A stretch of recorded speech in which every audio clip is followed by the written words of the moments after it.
There is a dark, dirty world of Wall Street that very few people in the world even know exist. I'm going to go ahead and open your guys' eyes today and enlighten you on some of the practices some hedge fund managers do and many on Wall Street do that actually can control the entire stock market and particular stocks to move up or move down. I cannot wait to share this with you guys today.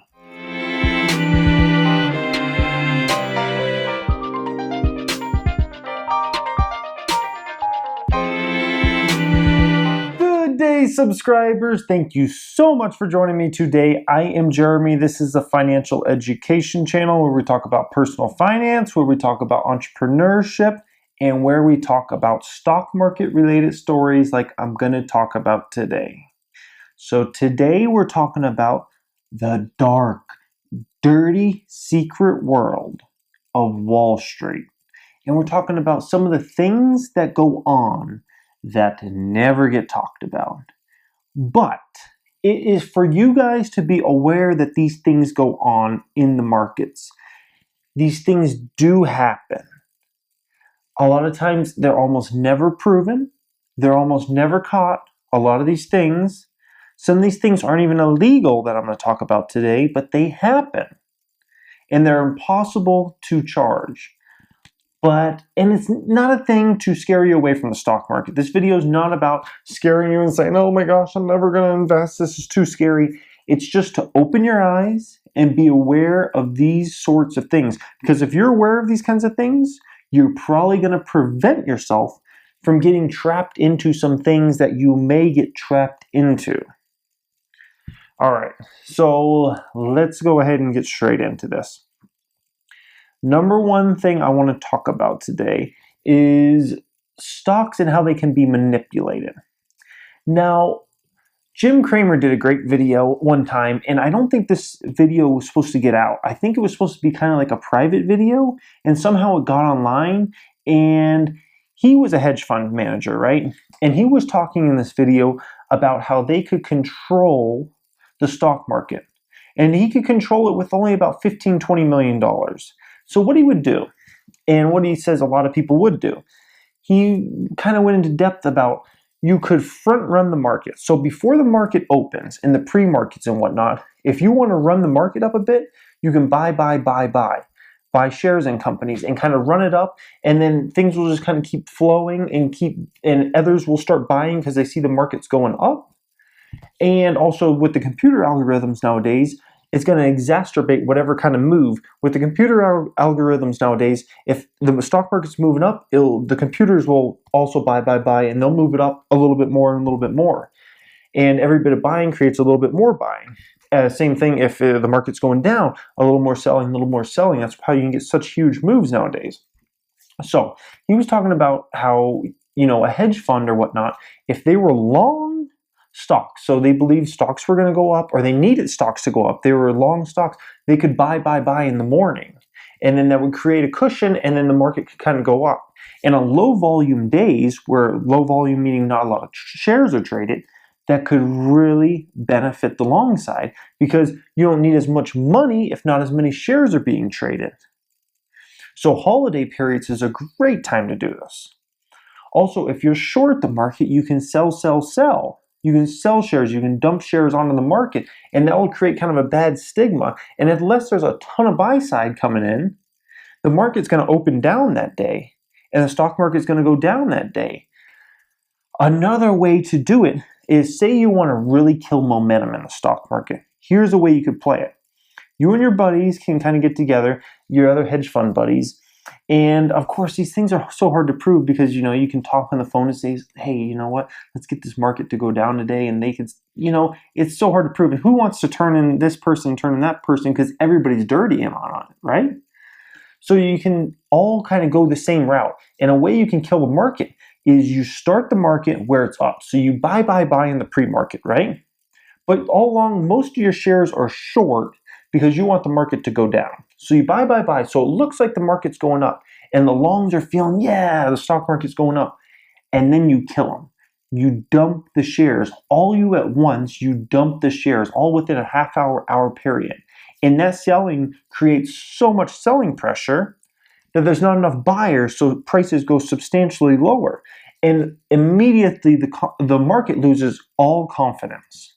So the market just drops dramatically. And I talked about those computer algorithms, and they can exacerbate the moves. So the selling, and that's how you can really kill a market, because it looked like, oh, this is great, the market's going up, the longs are happy, and then to see all your gains get wiped out, and the market ends up going down that day. That is painful. That is painful. That is hard for a lot of people to take. And you can do it the other way. If you and all your buddies in the pre-markets and whatnot, if say you're long stocks, you say, okay, let's create an illusion that the market's going down, then we'll buy a ton of shares and the market will go up, and it'll create a stigma that the market's definitely in an uptrend, because even when it looks like it's going to go down, it still ends up higher. So the market opens down, it looks all bad. The short sellers are like, heck yeah. And then buyers come in, this hedge fund, everybody's buying. Next thing you know, the market's up 200-300 points. And the shorts are like, oh, are you kidding me? You can really manipulate a market. Now, of course, with all these things, you need, I would say it'd be hard for just one hedge fund to control it. It has to be multiple, but they're all talking to each other. And how are you going to prove this stuff if you're the SEC? How are you going to come down on them? It's very, very hard. Is it illegal to do that? Maybe, maybe not. And like I said, how are you going to prove it? You know, it's a private meeting. This person has it with this person. You know, phone calls, it's hard to track unless you already have dirt on that person, and then you're allowed to tap their phone lines and all those kinds of things. It's a way you can manipulate the market. Another way, analysts. Okay. A lot of analysts work for investment banks or banking sectors of some kind, or supported indirectly by investment banks, right? Analysts are supposed to be independent most of the time, but give me a break. These analysts are getting the checks cut by the investment banks. So do you think the investment banks are really going to go against what their shareholders and what their investments are in? I highly doubt it. So if, let's say there's a corporation, ABC Corporation. Let's say an investment bank is short their shares. So they're betting that the shares are going to go down. Do you think their analyst, their independent analyst, is going to go long that stock and come out and say a bunch of positive things? Oh, this stock is so great, it's going way up. I highly doubt it. That analyst is probably going to have the same opinion the investment bank has magically, and they're probably going to say, you know, that stock's crap, it's going way down, it's going down 20% next month, the earnings are going to be bad, whatever. They're going to put out a lot of bad news most of the time. Same thing if their company's, or excuse me, investment bank is long a stock, so they believe in it, they own that stock. You think an analyst is going to come out and say that works for them? Say, hey, you know what, that stock's bad, that stock's going down. I highly doubt it. And of course, they're supposed to be independent, but guys, I mean, what would you do? What do you think? I mean, okay, I pay you to build a brick wall for me. You work for me, I'm the one cutting your check. I pay you to build a brick wall.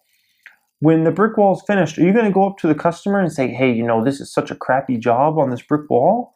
You know, we did, you know, he didn't give me enough, you know, spackle to put on the bricks and whatnot. This is a crappy job? Heck no. You're going to say, you know, we did a great job. This is the best brick wall you had, and this is awesome. Because I'm cutting your check at the end of the day. And if you're liable to say something bad and that gets back to me, I might want to fire you. So do you think as an analyst in an investment banking world, some of those kinds of things go on? I think you would be naive to say, no, that doesn't happen. Come on. You know, that's just another way of manipulating stocks. And a lot of times analysts will reiterate, say a stock's starting to get momentum, it's going up, and analysts can come out and reiterate their rating. So say the stock's up to $10 a share, and the analyst has a $6 price target on that stock, and the shares are climbing. The analyst can come back out and reiterate. They won't even change their price target. They'll just say the same exact thing they already said probably a month or two ago, And because analysts have a lot of power generally, especially in smaller stocks, that stock will move down dramatically based upon what that analyst said, even though it's the same thing they said months ago. Analysts have a ton of power,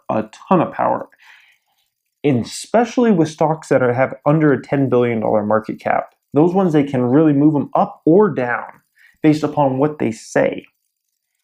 So another way, say an investment bank or hedge fund or whatever, say they are starting to go long a stock. So they say they were short this stock, this particular stock. Now they're starting to go long. Well, if they're starting to go long, they want it at the cheapest price as possible, right? So, but they're buying in shares and they're buying in lots, so that might be raising the price. They could have the analysts come out somehow and say, hey, that's a bad stock still, and say, oh, that stock's going to be going down, and for this reason, sends the stock down. Meanwhile, the investment bank's going long. Once the investment bank has their position in, then they say, okay, you know what, analyst, now you can go ahead, upgrade it. Then the analyst can come out and say, hey, you know what, things have really changed with that company. They upgrade it. They say, oh, the price target's now $14 when the stock's at $10 or $8 or whatever. And boom, boom, boom, boom, boom, boom, boom. So, and analysts a lot of times are chasing numbers. And this isn't so much even, I'm going to kind of get away from the stock manipulation thing and kind of all this dirty stuff, but I just want to talk something about analysts for a second. A lot of times they're wrong, right? On price targets. So it doesn't reach their price target and it goes the other way. And what can happen is analysts' moves can go exacerbate a move one way or another. I'll give you a perfect example of a stock I keep track of. GoPro. GoPro came out with an IPO at $24 a share. $24 a share. It went up to $40 almost immediately. And then analysts couldn't keep their price targets going up, so they kept having to raise. Next thing you know, GoPro's stock price was in the 90s. And analysts were still trying to keep up at that, and they kept raising their price targets, which even pushed the stock price higher and higher and higher. Next thing you know, that stock crumbled. And you had the exact same thing happen, but on the downside, where the analysts kept having to cut price target, and that exacerbated the move on the downside, and the stock just kept moving down further and further because everybody was trying to get as low as number possible because they looked stupid if they had a $60 price target and the stock was at 30. So they kept having to move down. So that's something that cracks me up with analysts, is how they pretty much have to move after the move's already happened. And it can really exacerbate a stock, especially if it's a stock that's going up a ton or down a ton. So that's just something to keep in mind. So I gave you a few examples of the dark, dirty world of stock manipulation and kind of some things that go on.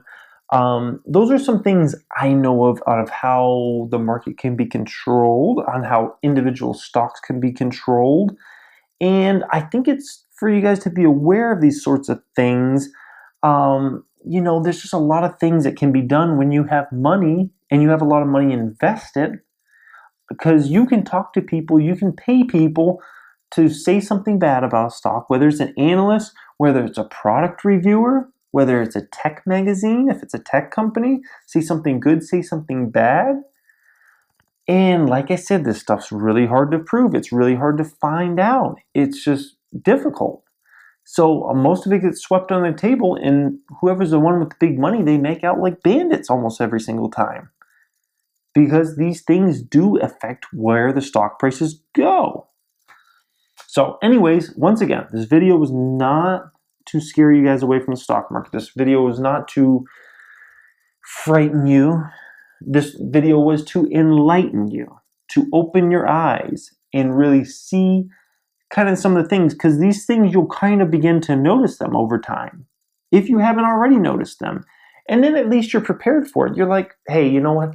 I know about this game and I can play it too. And I know what game they're playing. And if I know what game they're playing, then I know how to beat them at it because I know their strategy.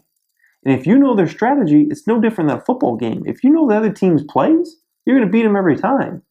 So it's very important that you know the other team's plays. Anyways, thank you so much for watching this today, guys. Subscribe if you haven't. thumb this video up if you agree with some of the things, or, you know, I enlightened you, I opened your eyes. Leave me some comments if you want to comment about anything.